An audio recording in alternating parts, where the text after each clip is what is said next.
Hey, what's up guys? Welcome back to my channel. My name is David Hanlon, aka The Laptop Legend, and I'm skipping the intro today. I just want to dive straight into a beautiful trade recap, and again, shout out to Tran for providing the level 2 footage of this because this was a great one. I actually nailed this one.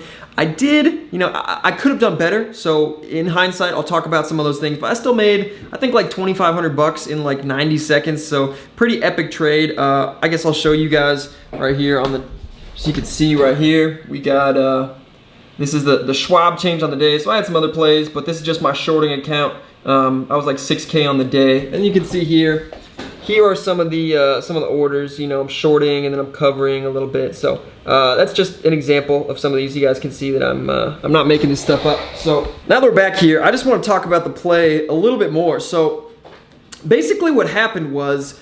We have this stock, NLST, that is a nice stock, in the $8 range. And this is great for shorting because you can make a lot of money because you can actually take full size. I like to short a lot of 10-cent stocks, and the 250 rule really screws you over on stocks like that. But on stocks like this, you can short huge size and make a lot of money, for how much they're moving. So if you go look at this chart right here, you'll notice that it did have some pretty nice panics, but this stock really likes to grind back up. It likes to wick hard on dips, and then it likes to just grind back up and go a lot higher than you think. And it did that for a long time where it had fake outs and then just kept going, fake outs, and then it kept going. So, I guess like a fake out on the top. It's just like a really annoying stock. It reminds me a lot of LWLG, where it's like very kind of low volume, and if you try to take big size and you don't nail the trade perfectly, you just get absolutely screwed. And if you start being stubborn,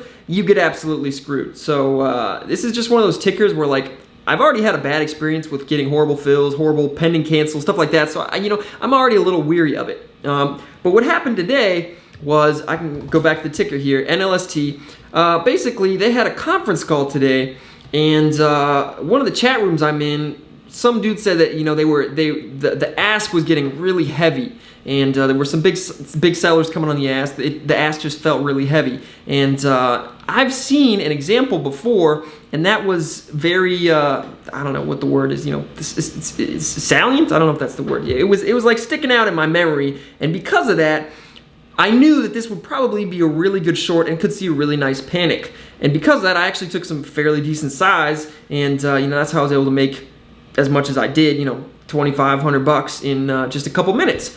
But I actually want to go show you guys that. So that previous conference was ENZC, and if I go to on demand, I already have it pulled up here. You can see this is on April 14th. This day right here, so if you go look at the 1 day 1 year, this is in the past, but this is what it looked like. So it had a huge sell-off right at the end of the day, and this was right during the conference call, and I think the CEO said something about something.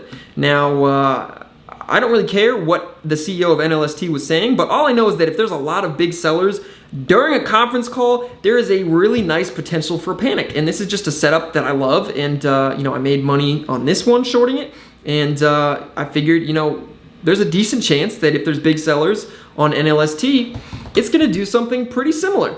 So I started shorting it. I didn't see it until this area, I guess where it started bouncing. So I came in and I shorted. I guess you probably could have seen if when I showed you the orders, but I started shorting, and I shorted 1,000 at 823, at 824, 824.65, 820, 810. And then I started covering. I covered 3,000 of those 5,000 at 803.9, 805, 803.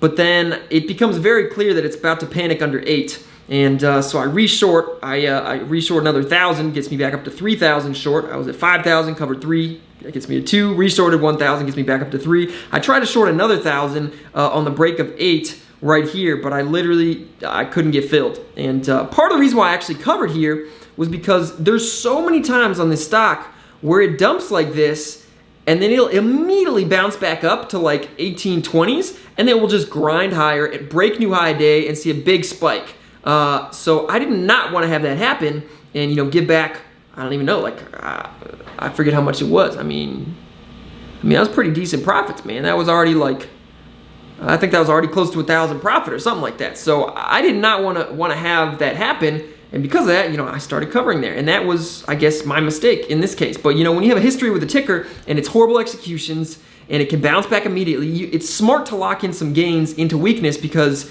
it might never see those prices again. You know, it might never see those prices again. And, you know, I ended up covering also too soon. I covered at 750, but that was just because it was a big dump, and I know how fast this thing can bounce. So it could have bounced from 750 to 775 before I could get executed covering, and, you know, then I give back a ton of gains. So that's why I covered too soon there. But it is what it is, and you know, I want to replay the level 2 on this so you guys can see what this play looked like live as it was happening. It's literally just like 3 minutes. So again, shout out to Tran for this. You can see right here, this is where it starts, and we got it selling off right here. I think I'm already short at this point. I'm already short 4,000 shares. I'm about to add another 1,000 for the break of 810. I get an 810.05.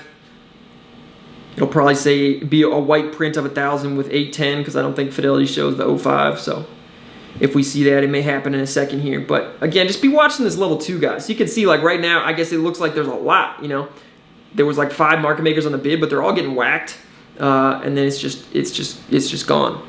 What was it, 810.5? Oh, okay, 810.5. That was me right there. 810.5. That's my 1,000 shares. That was me. But yeah, you can see it's selling off some more. And at this point, you know, when I see a chart that looks like this, especially on a ticker that's as finicky as this, I feel like I have to lock in some gains just because I've had so many bad experiences where I will not cover and then it will come all the way back up and I'll cut it for a loss. And I hate that. We actually had that happen with the dude who called it out, Kyle Williams. He was short, I think, 10,000 from like 826. He covered a quarter at the bottom and then covered the rest for like break even because it bounced all the way back up. So that's why you want to cover into weakness on stocks like this.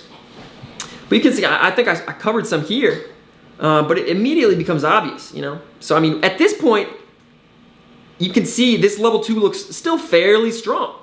I would say very strong, honestly. You know, we got 802, 802, 801, 801, 801, 88, and on the ask, we only have 803 and 809.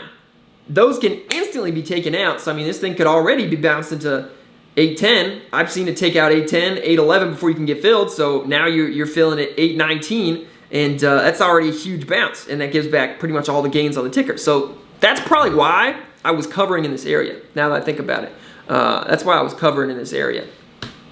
But you can see they end up getting taken out, and when it becomes clear, you know, I mean, still look at it right now. Look at it right now.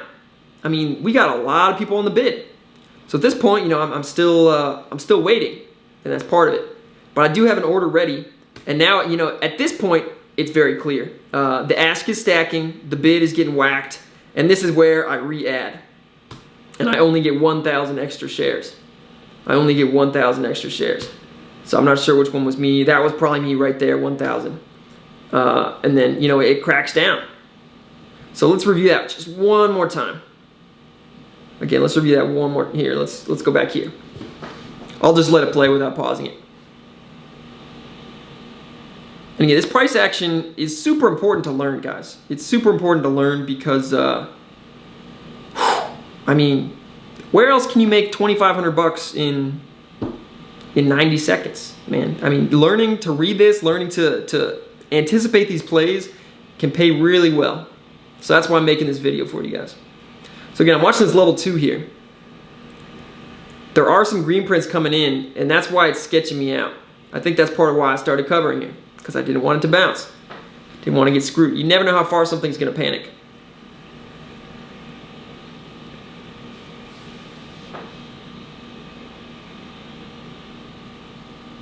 A lot of selling, but that level 2 still looks fairly strong. But now the ask is down ticking. A lot of selling. Those bids are getting whacked. Now the ask looks even weaker. I guess the ask looks stronger. The bid looks weaker, and it's gone. And now it's breaking down. And the reason I didn't slap more, you know, under, maybe I could have gotten filled at 790s. But the thing is, I've seen so many times where it'll break under a key support level, like, you know, like the low a day at 8 and the whole $8 number, and it will just immediately bounce back. So if you try to fill down there, you're instantly down 10 cents a share. You short 1,000 shares, 2,000 shares, you're down 100, 200 bucks. But look at this level 2. I mean, this panic is insane. Just a crazy dump. Absolutely nuts. And I covered it all here.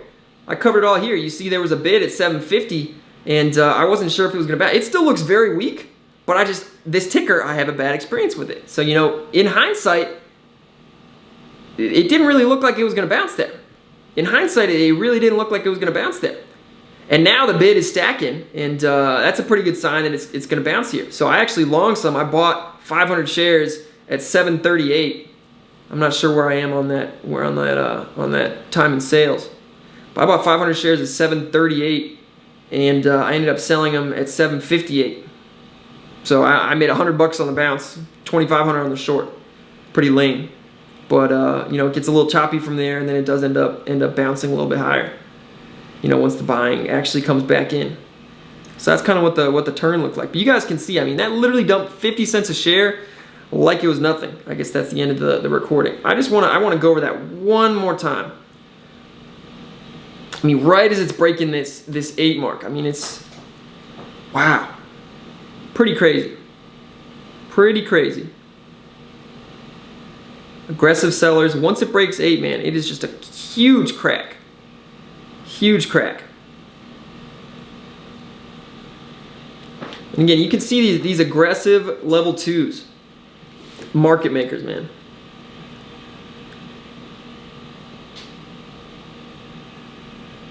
There's a lot of selling. I don't know if this is people from the conference or what. But you can see, you know, Citadel, GTSM, Knight, all at the same price. They're stacking. They're aggressive. Jane. We got Jane on the ask.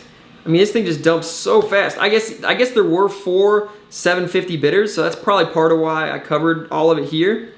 But, you know, maybe I should have given it a little more time. I just know how fast it can happen. And that's kind of why.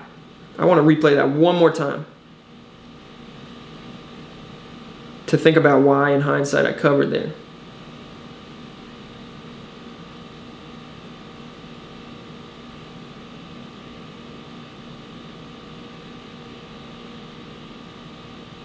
Yeah, man. It's tough. And now that's the actual bottom. There it puts in the actual bottom right here. Bid starts stacking, and boom, it starts bouncing after it's down enough. So, I mean, we had some people in the Discord who made some good money on the bounce on this one as well. It did actually bounce, I think, all the way up to like 820s again. I guess I can check the chart, but it's just crazy, man. Just crazy. You know, I feel like it looks strong. You know, we got 4 bidders right there, only 1 on the ask, but they just immediately get taken out. And the ask keeps stacking. So I guess in this case, you know, this is just one of those examples where I could have risked it for the biscuit and given back some profits, but I decided to lock them in safe because I've been screwed so many times on stocks like this. And I think that decision is part of what makes me very unlikely to have red days. You know, I haven't had a red day since April 21st, and it's August 3rd right now. So, I mean, it's been a long time. And part of that is because I play it safe. You know, I lock it in at 750 instead of waiting until I'm positive it's turning. You know, I lock into weakness on my shorts, and that's part of it. So, yeah, guys, hopefully you found this helpful. You know, this was an absolutely epic panic. Again, I made like 2,500 bucks literally in like 90 seconds. Just insane, man. Just insane. So, hope you guys enjoyed that. I'm gonna cut it off here. Literally, I want to put this up here so you guys can study this panic and come back and, you know, just refer to this, because learning this level 2, what it looks like on a sketchy stock is gonna be helpful. The more repetitions you get with this, the better you're gonna be at trading, and, you know, ultimately reading these scenarios and being able to bank on them and have conviction with size and make quick money. So I love it. I'll see you guys tomorrow in the Discord. Until then, you know the drill. Have a good one. That's not what I say. I forgot what I said. Oh, there we go. Let's grow better together. Jesus. It's late, guys. Preguntar, bebé, dime por qué te mientes. No puedes esconder todo lo que tú por mí sientes.